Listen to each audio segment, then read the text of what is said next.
Alors, les conditions de sécurité pour installer une Ice Queen sont tout à fait les mêmes que pour une Ice Cool. Il faut un minimum de mètres carrés dans une pièce, au minimum 15 mètres carrés, 20 mètres carrés c'est encore mieux. Il faut prévoir une extraction d'air vers l'extérieur. Nous avons nous une gaine qui peut se raccorder vers l'extérieur de 120 mm. Il faut que vous préparez l'installation avant notre arrivée. Il faut aussi prévoir une ventilation mécanique qui soit indépendante d'une VMC d'un établissement. Il faut prévoir dans cette ventilation mécanique une extraction basse, puisque l'azote est plus lourd que l'air, et une arrivée d'air pur vers le haut de la pièce. Le refroidissement pour l'Ice Queen dure à peu près une dizaine de secondes.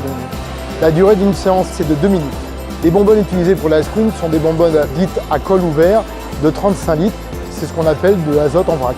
Pour une simple séance sur une Ice Queen, il faut prévoir à peu près 7 litres. Avec une bonbonne sur une Ice Queen, on peut, en les enchaînant, faire 5 à 6 séances.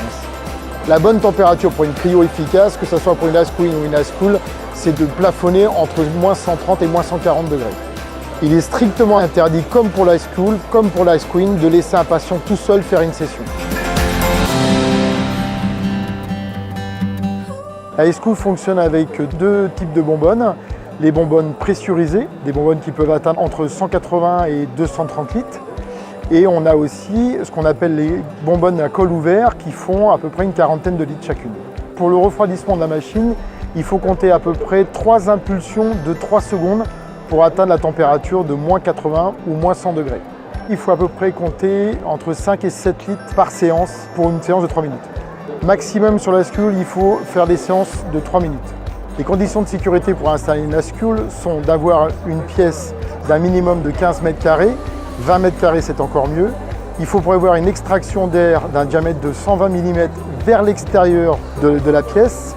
Il faut prévoir aussi une ventilation mécanisée dédiée que à cette pièce-là, avec une extraction d'air vers le bas, puisque l'azote étant plus lourd que l'air, il faut automatiquement extraire l'air du bas de la pièce, et en même temps une arrivée d'air par le haut de la pièce.